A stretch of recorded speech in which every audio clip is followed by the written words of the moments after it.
I've only offered this to one other person. This is John Elway, who's pretty decent athlete back in his day. I told him when he came on the Best Damn Sports Show period, I said, if you would like to apologize to me as a Cleveland Browns fan, go for it, because I was there at the drive January 11th, 1987, when he drove 98 yards, et cetera. I've obviously moved on. I will offer you the same if you want to take back that Game 7 homer. There's no apology. What are you talking about? No chance. No chance. I was like a backup catcher. But you had another ring. Yeah, but I didn't have a homer in the game. You know, that's a cool thing, man. Welcome to another edition of the Chris Rose Rotation, presented to you by our friends over at SeatGeek. Of course, last week we were all in San Diego for the baseball winter meetings. First time we all got together since they were in San Diego in 2019, and it was great to be able to see, a lot of friends I hadn't caught up with, but also a bunch of the major league managers. And today we're going to group them in our National League setting, if you will. So you're going to hear from Chicago Cubs skipper David Ross, always hilarious. Bob Melvin of the San Diego Padres. We caught up with him before they ended up signing Xander Bogaerts, but still a lot of interesting stuff in there. And Craig Counsell of the Milwaukee Brewers. My man David Ross from the north side of Chicago. What keeps you busy in the offseason? You got 3 kids, right? Yeah. So that's what keeps you busy. Good memory, yeah. I go into straight dad mode. I think packing lunches in the morning, waking up early, and I'm probably in bed around 10:30. Oh, perfect. Yeah, you've got kids. It's like it's going from managing games to home, and my daughter's into volleyball, my son's football, fall baseball. I got a 7-year-old as well. Just dad and trying to throw myself in their lives and try to be the best dad I can, make up for some lost time. So have you coached any of their teams at any point? You know what my favorite thing was this offseason was their Cole's fall league team, my son's fall league team, their coach went down to help with some of the hurricane stuff and couldn't get back for one of the games and just called me and said, hey, can you manage the game today? Oh, yes. It was so much fun. And how old? Chris, he's 13. Okay. So, yeah, it was just like, it was funny because they were all, when they make mistakes, they just get so down on themselves. And I was just like the hype man on the team. That's all I did. It was like, let's go, keep playing, throwing strikes, and set up down the middle. It's hard to hit. And so we ended up tying. The time ran out because you have a tie on your scorecard now? Yeah, I got a tie. Yeah, tie, and I'm proud of it actually because it's probably my favorite game of the year. I'm sure it was. Yeah. Did you show up in full uni? I didn't. I don't have a uni. I didn't have a. Yeah, no, I didn't do it. That would have been taking it the extra step, to be honest with you. Well, I didn't want to I didn't want to make it all about me. I should have worn a Cubs uni, but I want. See, that it's would have not been about great. me that day. But it should have been, to be honest with you. If we get a mulligan, or if there's another natural disaster and you have to fill in.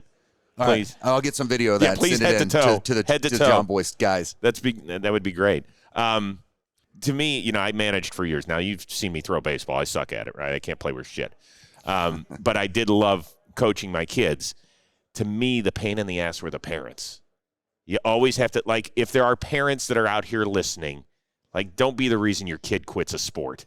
Yeah, they were nice to me, obviously, that day. They just were like, oh, the kids had so much fun. You brought energy, Sweet. I get it. Yeah, but I'm not. That wasn't the everyday guy. And that's, I don't know if, I don't have to deal with parents in my job now, thank goodness. But, I think we've all run across those parents that are just obsessed with their kids' success. And, whether that's good or bad, I think it just makes for a tough environment at times. Like you said, it's like, don't be that parent. And also, when enjoy it. It's so hard. Those are precious. Make great memories. Don't make it this, you see kids are so hard on themselves. And I think that comes from the parent. Totally.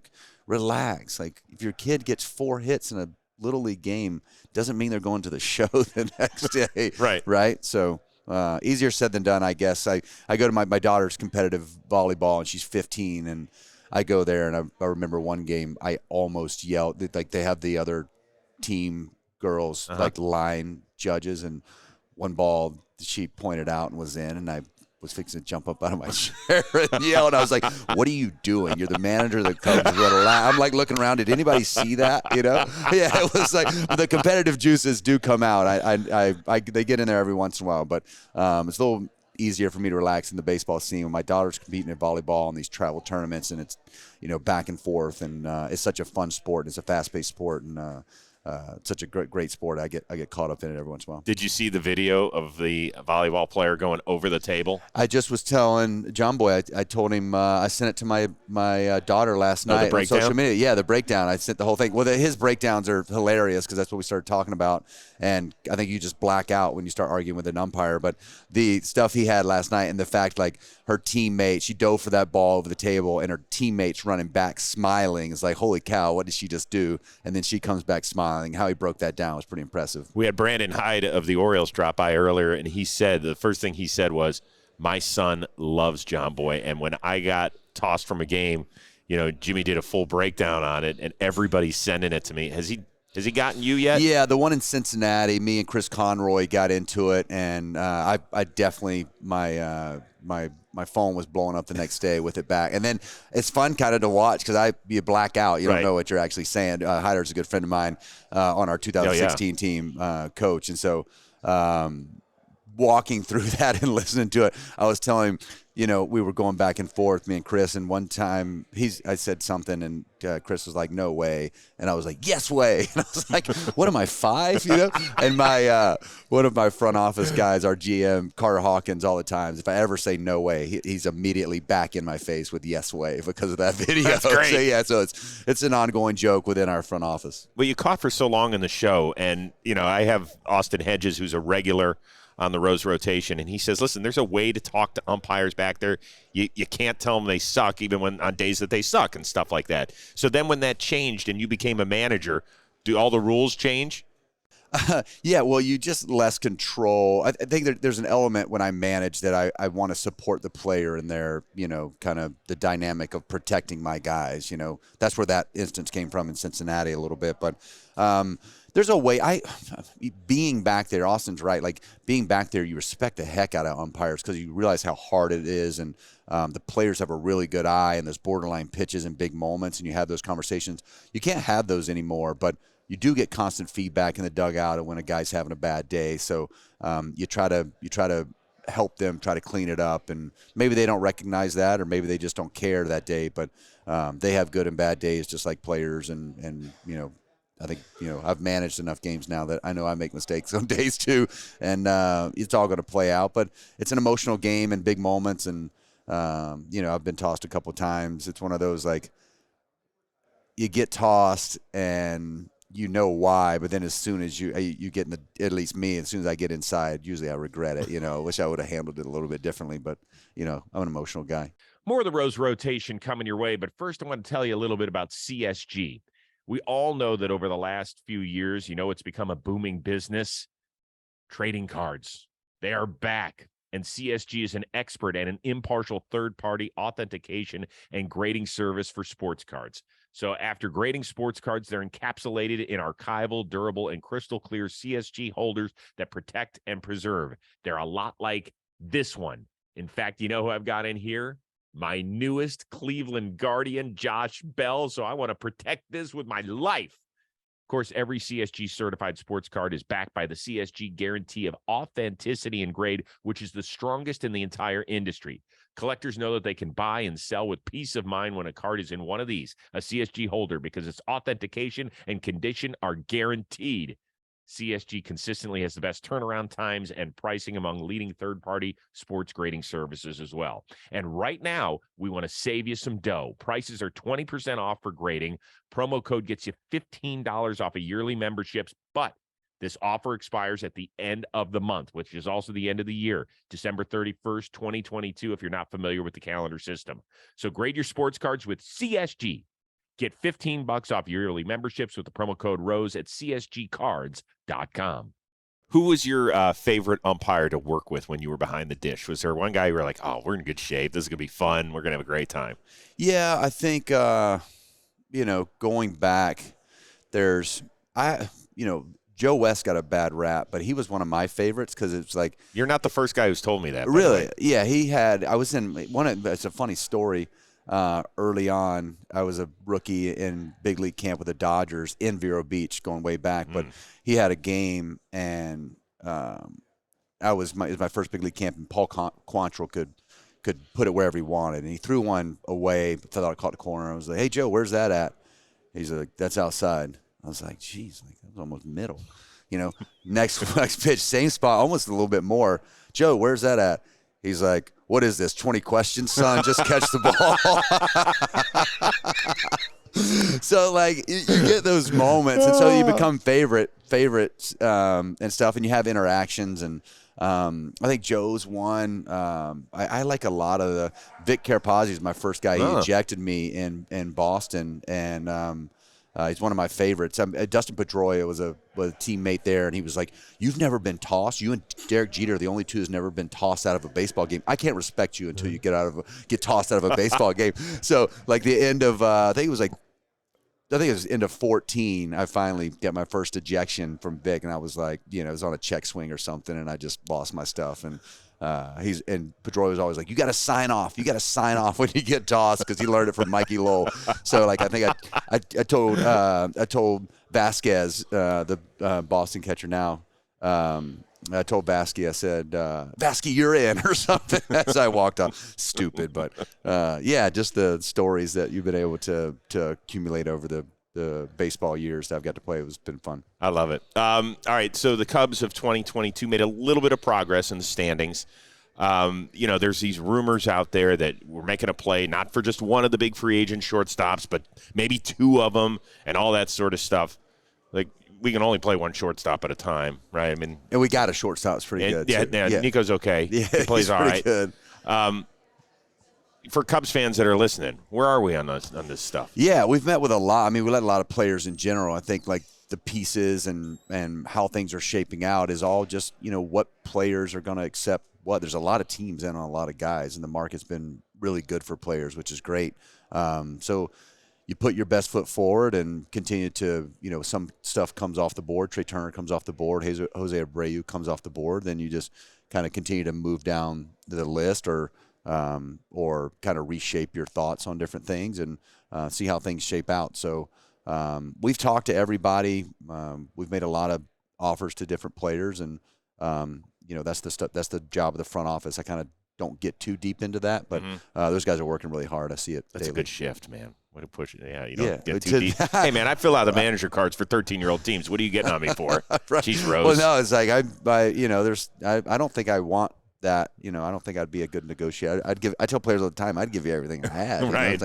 I'd write a blank check. It's like there's a business side to that those guys are really smart at and went to school to budget all that. I'm the guy that I have my baseball experience that I lean on and try to learn every day when I get to manage. So that's the cool part of my job. This stuff is fun to watch how they interact with different things. Meeting with players, I learn a lot. I've got to meet with a lot of these great players that are coming off. So having those meetings and talking baseball with those guys, they last 2, 3, 4 hours sometimes, just sitting there talking baseball with, other great baseball players. It's fun to pick their brain about how they go about their business, and I learned a lot about that. Yeah, you don't have to get too far into specifics, but is there one guy you sat down with and you were, you don't know most of these guys, I assume, really well? Other than no. I think you run the same circles, right? Like when we met with Jose Abreu, and you talk, to him and listen to him, what his passions are, and what he believes in winning, and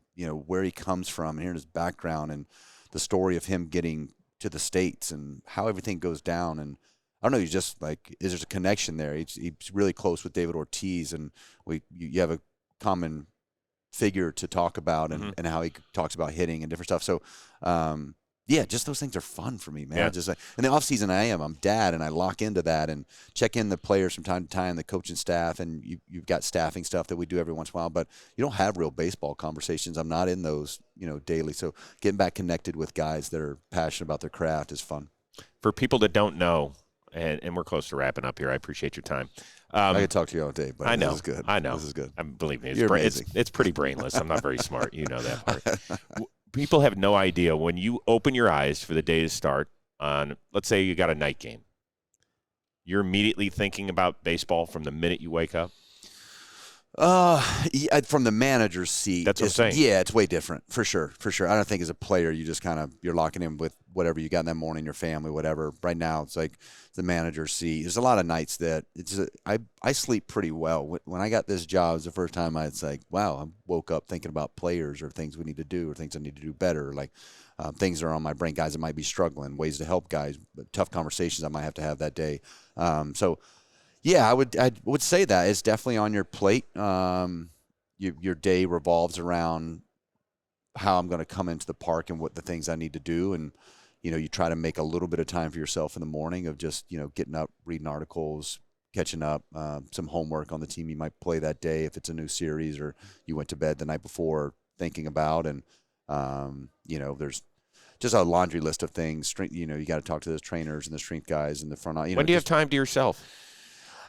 Well, you see these love handles I'm rocking. There's not a whole lot of time anymore. I'm the U.S. representative for the Dad Bod Olympics. Right? Believe me, I've already got that one sealed. I could get in on that. But, yeah, you take time in moments, and I think I value my quiet time now. I value my downtime, off days, golfing with the coaching staff, going to dinners, turning off. Just some nights I just, a day game and we're on the road, I'll just sit in my hotel room, rent a movie, and crack a bottle of wine, chill. Yeah, it's just relaxing. Who's the golfing champion on the coaching staff? My bench coach Andy Green's really good. Jonathan Moda, our bullpen catcher, he's also our infield guy, is really good. Our bullpen coach. Who's the best shit talker? It's all Greeny, Andy. Yeah, Andy's everybody wants Green. They don't care who wins as long as Greeny loses, and he wins a lot. Yeah, so it's one of those. Yeah, he's great, man. He knows how to push everybody's buttons in those areas, and it's fun. I'll leave you with this. I know you were a two-timer in the SEC. I don't want to make that sound like a bad term, but you started at Auburn and you finished at Florida. Yeah. But you're from Tallahassee, right? Yes, sir. And you hit a 3-run walk-off. You did your homework, huh? Right? Am I right, against Florida State? Against Florida State from Auburn. So how's that go over in your hometown? Yeah, people still – they don't remember anything else about my baseball career in that town, and I've done a lot since then. But they're like, I remember when you beat us, and what was that, 98, 97? 97 in Tallahassee. I was so nervous. I remember being in the box. The catcher is now the other catcher on that team is now the head coach at Samford University in Alabama, and he had broke his hand, and so I was like the backup in that spot and got thrown into it. And next thing I know, I'm in that game, and I remember a fouled off a 3-2 pitch or a 2-2 pitch that the fans thought was strike 3. They started to come on the field, and the next one I hit out. It was just crazy. But that was like a very, very big moment in my trajectory of like giving me confidence to succeed. I ended up transferring to Florida, doing really well. We went back to the College World Series that next year with a different team, and I kid all the time, I'm like such a bandwagon guy because I've got 3 universities. I grew up in Tallahassee, rooted for Florida State. I still have season tickets to football and basketball. Yeah. My mom was was head of ticket sales when I was in high school at FSU, and my aunt was the athletic director secretary for 55 years. So I go all the basketball games. I never went there, but I got all the circles. So did you go to the game the year that who was it, Peter Warwick and that team crushed it all? Yeah. Well, I grew up. My high school was on the campus of Florida State, so I was like right a stone's throw away. And my dad owned a meat company and sold all the hamburgers and hot dogs to the stadiums, and I sold Cokes in the baseball stadium, walked up and down. Oh, nice. So that's how I made a little bit. I got like 10 cents per Coke or something. Oh, man. Yeah, I was rolling in it back You were then. killing it. But yeah, I grew up. It was funny like watching the Deion stuff transpire. I grew up a huge Deion Sanders, Warwick Dunn, Derek Brooks. Good stuff. Yeah. Casey Weldon. Me and Charlie Ward go to church together in my hometown. Yeah, he's now the high school basketball coach. They won state last year at my high school. So small town, love Tallahassee, and I grew up in that era of just like when Florida State, Miami, Nebraska was really good back then, Michigan. I watch all this stuff kind of transpire, and I'm not a big NFL guy. I don't know if you're a college guy. Yeah. So, But I love college football. I love the SEC, the ACC, all that stuff. When I was coming up, FSU was in the Metro Conference back in the day. So like super, I'm aging myself right now. Metro Conference. How about that? Yeah, good one. Yeah, throwbacks. That's good. Yeah, Deion with the number 2 and the offensive lineman shoulder pads. Yep. And then, if you're a Bobby Bowden guy, you have to have every speech have dadgummit. Well, he like one of the highlights of my life, like running into him on the golf course and talk to him for like 30 minutes one day. Good one. It's just like, yeah, it's just he is like that figure, man. He was special. That's they have the new brand is like they have FSU stuff, they have Bobby Bowden stuff, and this little hat. With the hat. Yeah, you seen it? So that's the shirt I wear to all the games when I go. Just big Bobby Bowden fan. He's a good human being and did a lot for that town and kind of put him on the map. So watching Deion, I had football jersey day for the team, and Deion was one I was rocking. I'll probably try to Charlie Ward and him were probably my 2 favorites. So, that's good stuff. Yeah, it was phenomenal, man. I'll leave you with this. And I've only offered this to one other person. This is John Elway, who's pretty decent athlete back in his day. I told him when he came on the Best Damn Sports Show period, I said, if you would like to apologize to me as a Cleveland Browns fan, go for it, because I was there at the drive January 11th, 1987, when he drove 98 yards, et cetera. I've obviously moved on. I will offer you the same if you want to take back that Game 7 homer. There's no apology. What are you talking about? No chance. No chance. I was like a backup catcher. But you had another ring. Yeah, but I didn't have a homer in the game. That's a cool thing, man. Well, like, listen, I'm trying to win another one. I'm trying to do that. I'm rooting for you. I want Great. Another one. Yeah, go get one. If I could have that 2016 back, you can go win as many as you want. I want 3. I wanted to match the number on my jersey, and then we'll go for 4. No, it's like I know you're passionate about Cleveland, and the throw is popping in my head right now, but that was a really good series, and that's fun. I know we came out ahead, and I had a lot of, like, me and Napoli, obviously teammates in 13. Now he's on my coaching staff, so him and Carter Hawkins was there. He's our GM. So like, anytime we start talking, we're not allowed to talk about 16 when they're in the room anymore. So no. In fact, we watched Game 7 in the Napoli family suite. Oh, really? Yeah, there were so many people in our MLB suite. It's Eddie Vedder, John Cusack. I mean, there was way too many Cubs fans in there for me. And so the Napolis were nice enough to invite our family, me and my wife and my 2 boys, over to watch Game 7 in there. And when it was 6-1, my youngest son, who was 11 at the time, is crying his eyes out. He's like, Dad, this sucks. I can't watch it. Then friggin' Rajay hits the homer, and we're all going nuts. I'm screaming at the top of my lungs. And that's when I was crying. And so when I can't watch it, I can't watch it because I was catching. I was like, there's going to be the David Ross curse. There was all those other curses. When I saw that, I was like, that was the wrong finger to put down, Well, yeah, but he fouled off 87 pitches. Oh, my God. He was choked up. I remember it was like, if we can just get him to pop one up, he's choked up this far. Just drop the head on that heater end. Crazy. Yeah. All right. Well, I don't get stunned much, but I was definitely in shock after that homer. The place was so loud. I know. It was amazing. It was amazing. Dude, it was electric, man. It was a really good series. I mean, we had Kipnis a couple years later, and Mike Napoli's mom, Donna Rose. We still talk about that. They're a great family. Good people. Yeah, really, really nice people. He was raised right way. Yeah, most polite people. Like, he's got a ton of brothers. So there was like a new one coming in every 90 seconds into the suite, and they'd all do the same thing. They walk over to you, so-and-so Napoli, pleasure to meet you. Next one, come in, so-and-so Napoli, nice. I'm like, holy smokes. Like, I'm looking at my boys. I was like, are you seeing this shit? Like, pay attention. No wonder he had to get a suite just to get all his tickets in there. He was playing for free. That's right, exactly. A lot Ross, of us were. It's great to see you, man. I appreciate your time, and we wish you the best of luck in 2023. Go be a great daddy that you are in the offseason. Good to talk to you, man. It's always a pleasure, and I'm glad you're sticking around here talking baseball with everybody. Absolutely. Appreciate you. Good to see you, Chris. More of the Rose Rotation is coming your way, but today's episode presented to you by our friends over at SeatGeek. It is the best app to put your butts in the seats at a great sporting event or a concert that you want to go to this holiday season or well into 2023. A few special instructions you need to follow, but these are going to help you. So don't be like, oh my God, Rose is telling me what to do. I'm doing this to help you people. Take your phone, go to the App Store, download the SeatGeek app, and off you go. In fact, I want to save you money as well. You can get $20 off your tickets at SeatGeek with the promo code ROSE. So if you want to go buy your Baseball tickets for next year. Let's remember there's a brand new schedule, so you might be seeing stars coming to your town that have never been to your city before. So go get your tickets now. Of course, the NFL season's in full swing. College bowl season is here. College hoops, NBA, NHL, concerts going 365 days a year. So here's the deal. You punch that in, you find out what event you want to go to. SeatGeek doesn't just tell you, here, grab this ticket. They actually rate it on a scale of 0 to 10 to make sure you're getting the best deal possible. They color code it as well. So green, thumbs up.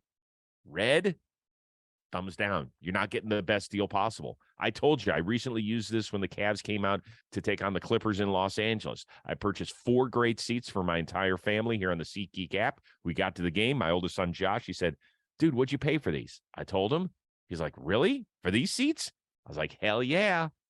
Hell yeah. My friends at SeatGeek hooked me up. And I used the promo code ROSE. I got to use my own freaking name. So I got great seats and a great deal. You're going to get $20 off your first SeatGeek order. Go do it today, just in time for the holiday season. All right, Bob Melvin, welcome to the Chris Rose rotation here on Jomboy Media. So I'm curious, what do you do in the off season? What's your hobby? What's your thing? You know, my thing, I live in Arizona, so I do a little mountain biking, I do a little hiking, a lot of hiking, and I play some golf. And that, is easy to do in Arizona. It's plentiful. All right, so the hiking, you're taking me on a hike in Arizona. Where are we going? Are we doing the touristy thing? No. I go to Sedona for a lot of the wow. hikes. Yeah, and I start out on a trail, and I end up on deer trails. So I like to climb a little bit more than I like to hike. Brian Price is a close friend of mine. We go up there and we find some stuff really almost weekly. And that's kind of one of my favorite things to do. But very rarely are we on the public trails, so to speak. Do you get to do anything like that during a baseball season, or is it such a daily grind where you're like, oh, my God, I wake up and the first thing I'm thinking about is putting together my lineup? The latter, for sure. I'm a golfer, too. I don't play golf during the season. Not once? You just don't have time for it. I mean, you're at the ballpark, 7 o'clock game, you're at the ballpark at 11:30, which means you'd have to be up at 6 o'clock and playing golf by 7, and it just feels like it's too much. So I save my golfing for the off season as well. So when was the first time you thought about, that looks like a cool job to have, manager of a baseball team? I didn't really think too much about that. Phil Garner was the first guy, and I was his bench coach in '99, in 2000. And, he always kind of told me, look, this is something you're going to do. The first time I was ever approached by it was I asked Johnny Oates a question in Baltimore when I was a player. I think it was in '89. Like 91 or something like that. And he said, you know what, I'm going to tell you the same thing Walter Alston told me. He said, you watch the game like a manager. And a lot of it was the way Johnny made me watch the game, being a manager and a catcher. But he said, I'm going to tell you the same thing he told me. He goes, I think you have a future in doing something like that. And it absolutely shocked me, and I did not give it one more thought until, years and years later when I was bench coaching for Phil Garner. So was there a guy that you paid attention from that point forward where you're like, yeah, I got to pick from him, and become the manager that I am today? Well, I think all the experiences that I had with all my managers, whether it was Frank Robinson, whether it was Sparky Anderson, who was my first manager, talk about an icon and a guy that back in those days, rookies didn't say a whole lot, and I looked at Sparky Anderson, and I was on the same team as him, and it was like a cartoon character. He's like this fictional figure that you don't even approach. So, but I did watch these guys, and I did watch the game. I think as a player a little bit differently maybe than most because of the position that I played. But you take little bits and pieces from every manager, and a lot of the players, guys like Mike Flanagan, who would always talk the game with me in the bullpen in Baltimore, and you just try to take bits and pieces from everybody. So yeah, you were drafted by the Tigers in the secondary draft in 1981. Now, there's a whole generation of baseball fans listening to us who are like, what the hell is a secondary draft? There's probably about 5 generations that are out there thinking, what is a secondary? Secondary was a winter phase. So back then, and I'm not going to state the year, we don't want to date ourselves here, but not at all. You could go to a major college like I did. I went to the University of California, and then you could leave. You could enroll in a JC and then be eligible for what was a winter phase draft. I think there was another year or two of that, and then that went by the wayside.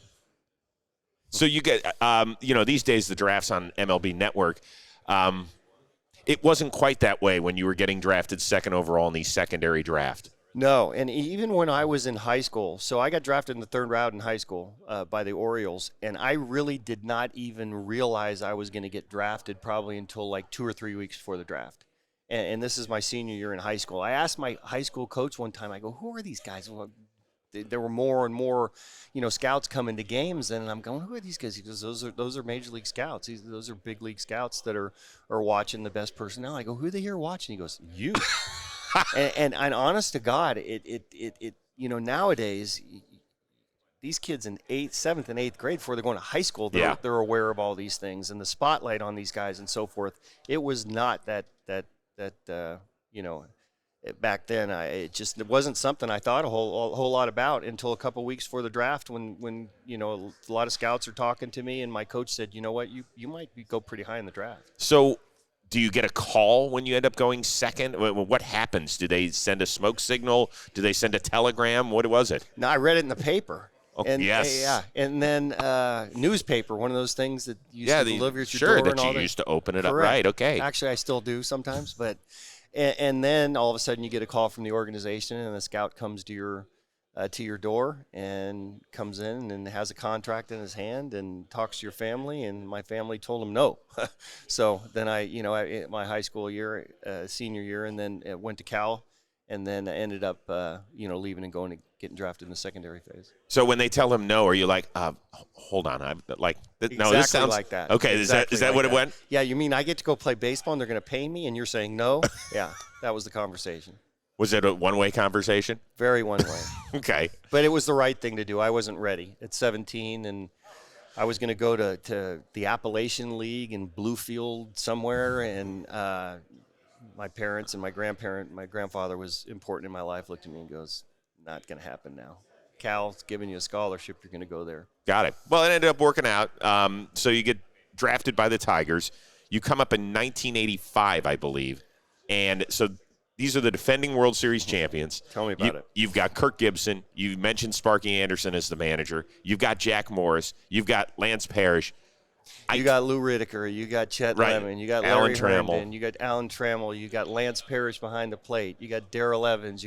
I walked into that clubhouse and I was awestruck. Now, I was catching bullpens and I was playing a little bit in spring training games, especially that year in '85. But back then it was a out of body experience when you went to the big leagues. It was just something that you hope's going to happen.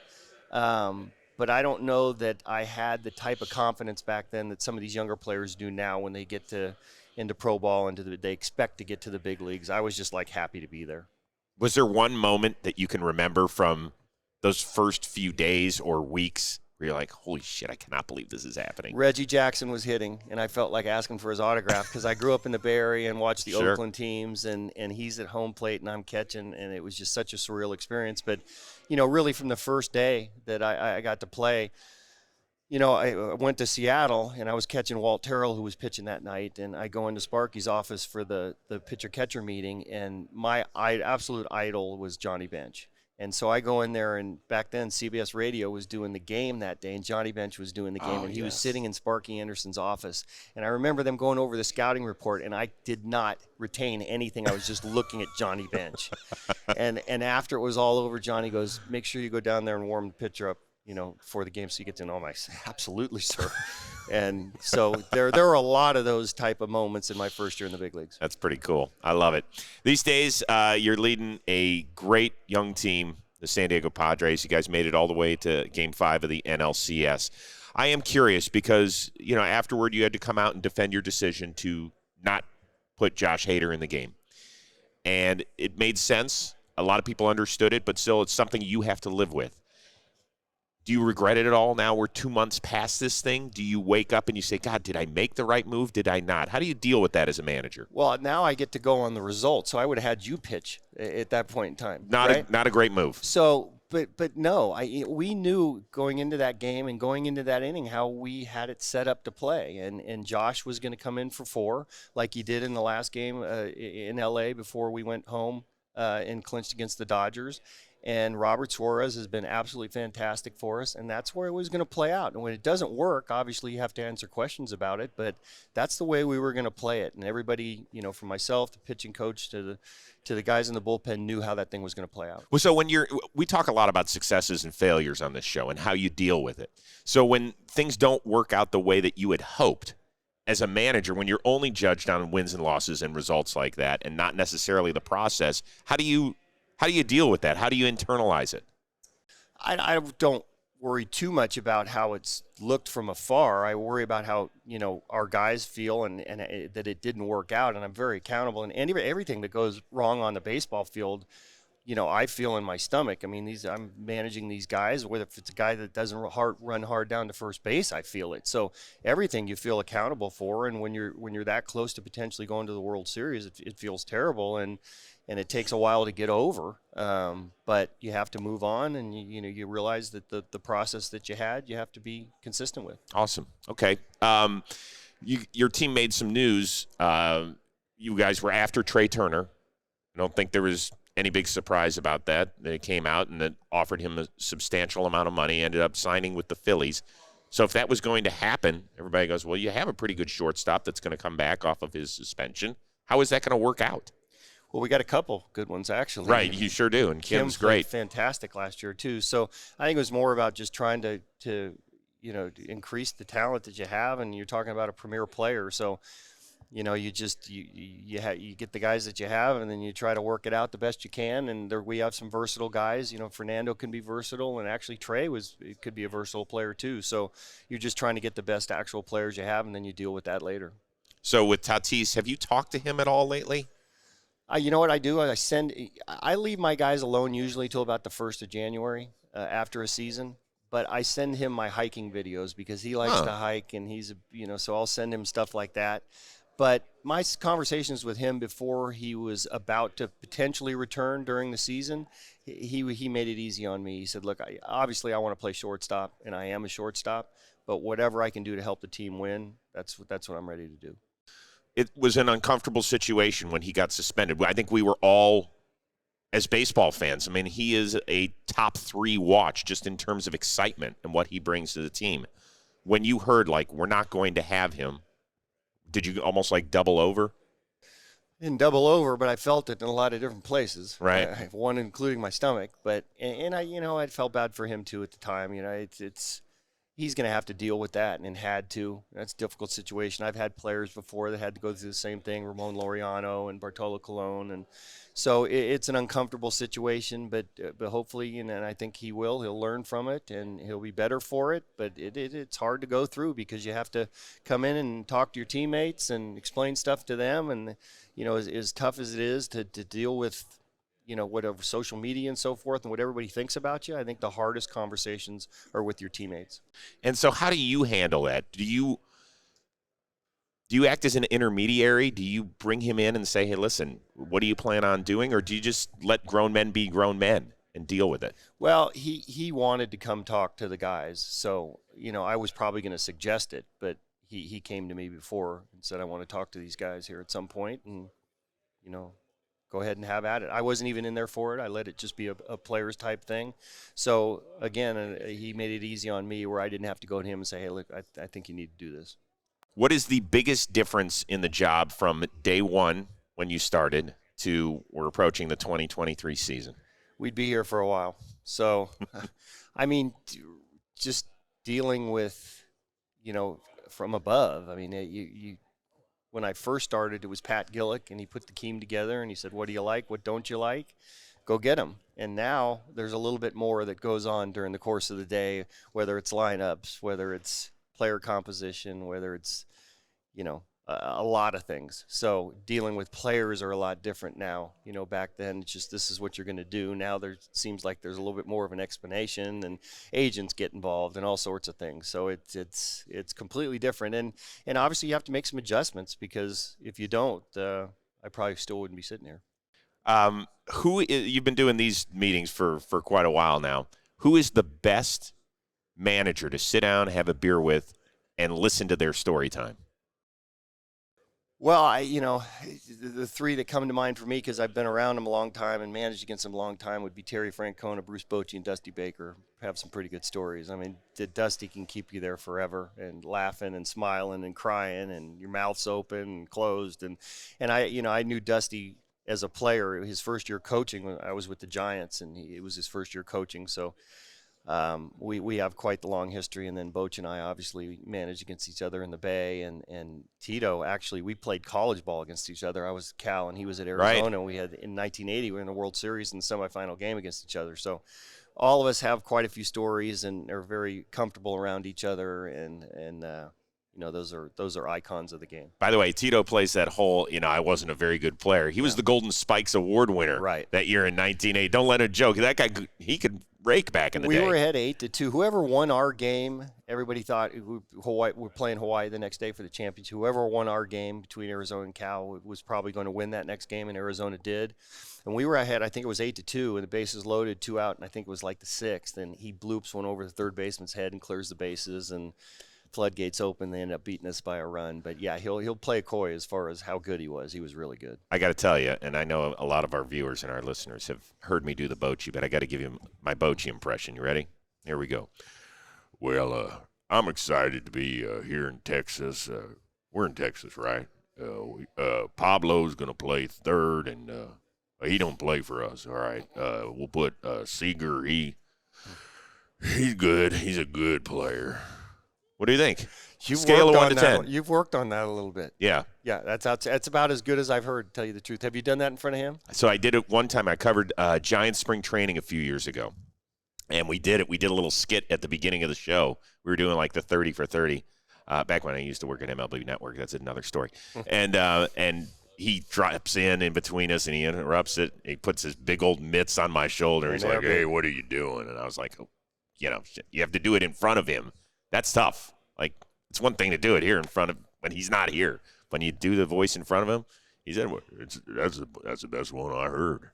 I'm right there with you. And yes, it would get your attention if you're doing that and you turn around and look, and there's Bruce Bochy behind you. But if you know him, he's gonna be all in on it, and I'm sure he was. He has the biggest head of anybody. We know that. Does he know that or not? Yeah, I think he's been told. I think when he was playing, I think he traveled with a helmet. He did. So, I think he's very aware of that. Did you ever bring that up when he was like at the dish and you were like, God, Bochy, that thing is just enormous. You look like a float in the Macy's parade. You know what? He and I were backups, so I don't think there were too many games where we were both playing at the same time. So it probably didn't happen during a game, but I don't recall ever bringing that up. I still have that one in my pocket if I need it. That's right. So you always need an extra club in your bag. Thanks for hanging out with us. Enjoy the rest of your off season, your hikes. Tell Pricey we say hi, too. I'll do that. That was awesome. And good luck in 2023. Appreciate it. Good seeing you. Thanks, and I'll dress up for you next time. Or I can get you a Baseball Today shirt. I like that. Yeah? I like that, yeah. Okay. It's always be who you are. That's the key. That's what you got to do. And if you're a slob, be proud of that. Hey, everybody. DraftKings Sportsbook, an official sports betting partner of the NFL, is my go-to when betting on the NFL this holiday season.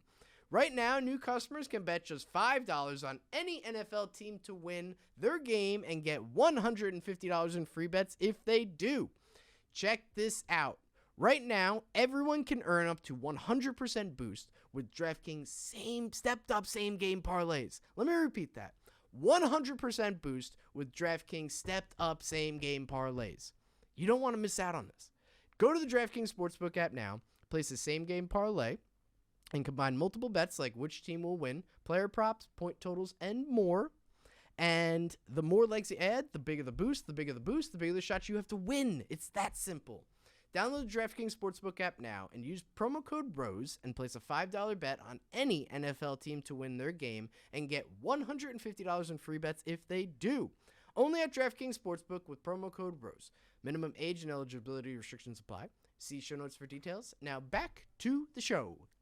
Craig Counsell, the Milwaukee Brewers. Shame on you. Where is your Euchre T-shirt?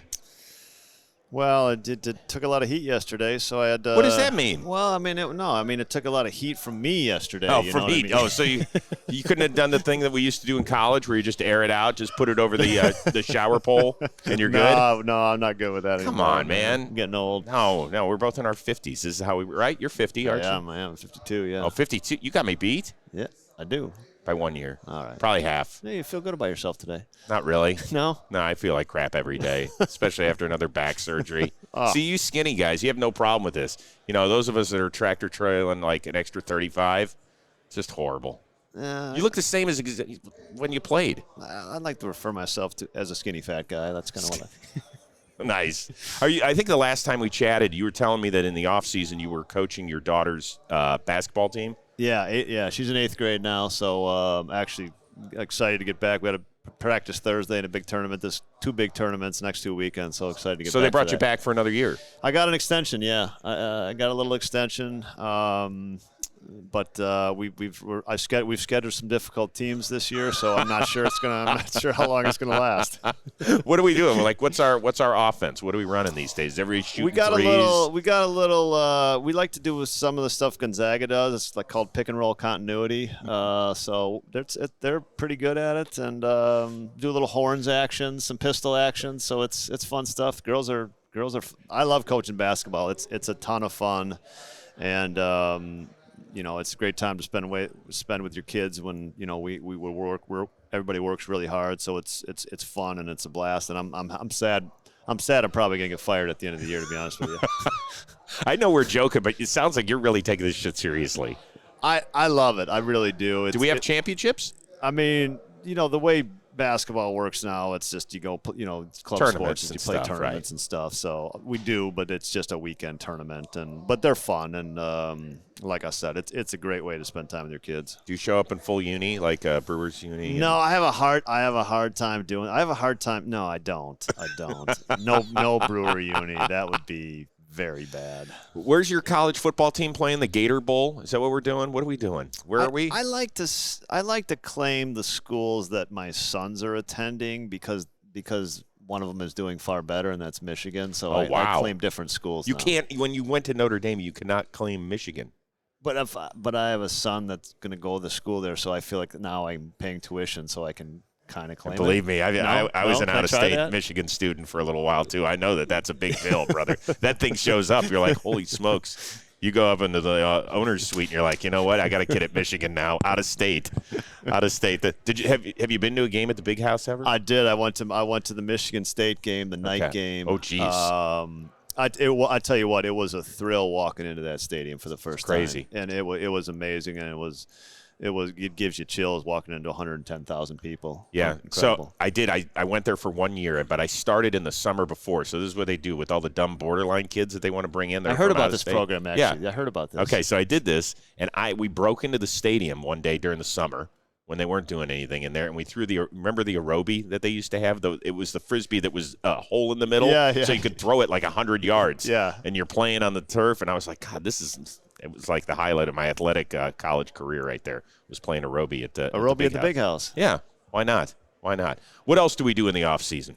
Because you got 4 kids, right? Yeah. I mean, so that's and it's lucky to be there and watch them get older and watch them grow up, and it's been fun. I have a son who's a senior. That son I was talking about is a senior, and so he's a baseball player, and so kind of getting to spend time doing some baseball stuff with him, as before he goes off to school has been a lot of fun. And when your kids are getting older, that's as they kind of leave the house, it's something that you treasure, really. So is your daughter the last one? Yeah, my daughter. Yeah, the 8th grader is the last one. Yeah. You better keep coaching her through. I don't care. I mean, it's high school. You got to hand her off. You got to step out. You got to hand them off when they get to high school for sure. Yeah. Really? Yeah. How were you as a hooper? I was fair, just at best. You were the kid that slapped the floor on defense, like Coach K would have loved you. Right? No, I can see man. it now. That's what I was giving somebody some grief because in baseball, somebody today called me a good little player. And I said, once you say little, once you attach that adjective, that means you really weren't that good.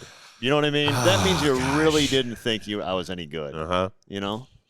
Let's talk a little bit about your team. You guys made a trade. You're bringing in Jesse Winker, who's coming off a down year, a little bit of an injury-plagued season. If you can get him back to what he was the season before when he was an all-star starter, what sort of difference does it make? Yeah, I mean, I think that's the reason why the Brewers make the trade is that we think this is a big bat and a legitimate bat and frankly something that we've been lacking in our lineup for a couple of years. And offense like that it's really hard to find and hard for kind of our market to find. So that's what we think we got in Jesse Winker is a legitimate bat that can be really dangerous, in the middle of your lineup. You can say, Chris, you're full of shit with this one. The perspective was after the Hader deal, based on some comments, like Devin Williams came out and said, I want to win, all that sort of stuff. Yeah. It felt like the clubhouse never recovered from that. Being away from it for 6 weeks or so. Yeah. Am I wrong or am I right? Well, I think, look, the reactions initially out of the clubhouse were perfectly normal. Like, we traded a player who was a huge part of our success for the last 5 years, was a great friend to all of us. 5 years in one place in baseball is a really long time. And so and to contribute what he did, it was going to be a tough day for sure. And I think, and we talked about it, immediately after the trade or a couple days after the trade. And so that part was real for sure, the initial reaction.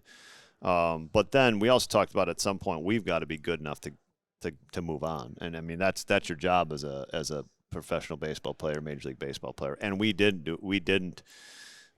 didn't play well. Does that time coincide with the trade? Yeah, it does. But we didn't play well enough for the last last 2 months of the season. And there's no excuses there. And there's a lot of reasons there. And they're not just around the trade. We just didn't play well enough. When was the first time you thought about being a big league manager? Was it sometime during your career where you you played a long time for a lot of different skippers. Was there a time where you went, oh, shit, this is something I could do?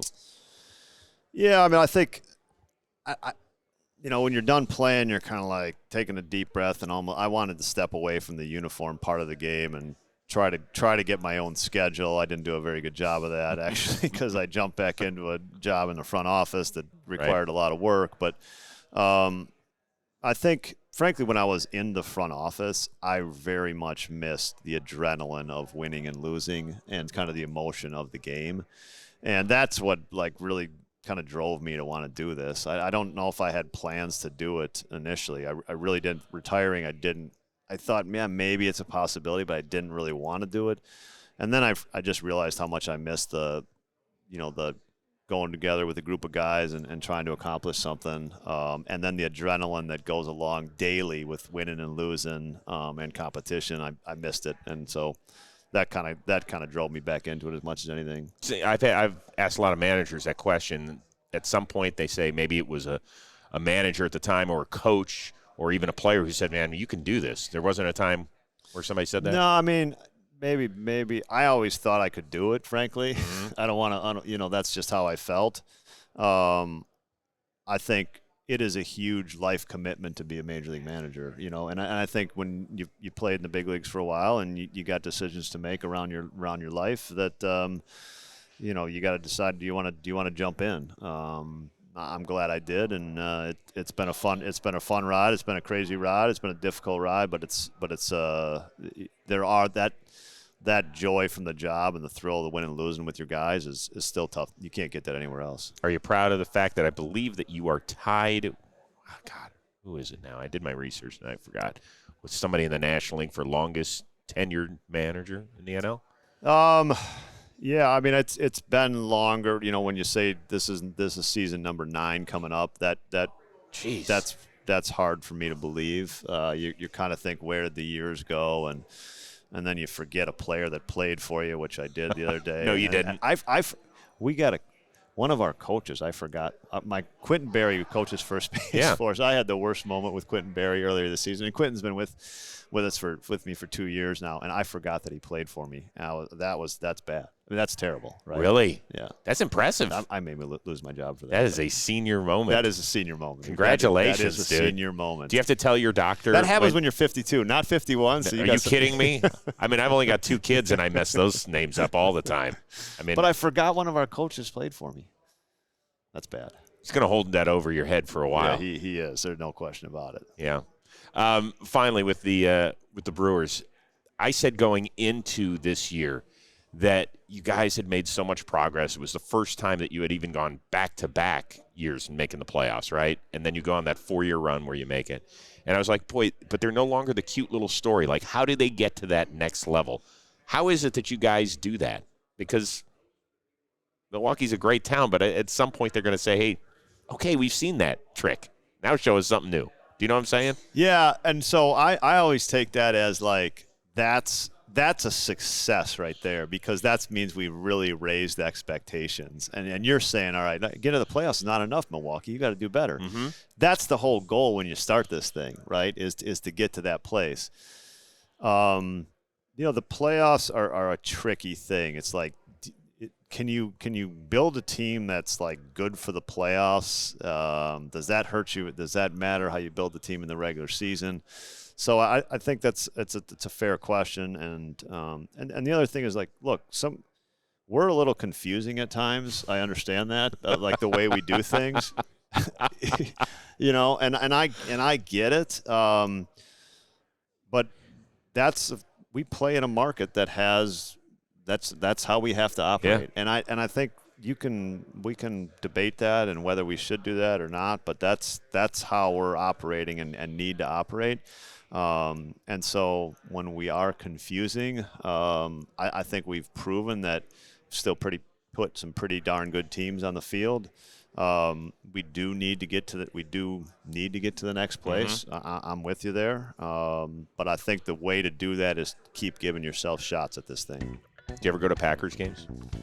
I have not been to a Packers game in a number of years, no. Bucks, absolutely, yeah. do you have a Giannis jersey? I do not have a Giannis jersey. You should get one. I hear he's good. He's a good player. I mean, he's up and comer. Yeah, I think he's going to be. I think he's going to be solid. He's awesome. I saw him take incredible. BP. Don't put him in the lineup. He's incredible. His arms resemble yours. Well, why do you think I'm hiding them today? Yeah. Good seeing you. Good to see you. Happy holidays, too. I appreciate that. And, hey, man, will you keep me posted on how the girls' 8th grade basketball team I will. I'll give you an update. We got some tough action Do we stream that on ESPN Plus or something? Can I catch that anywhere? Happy holidays, dude. Thank you.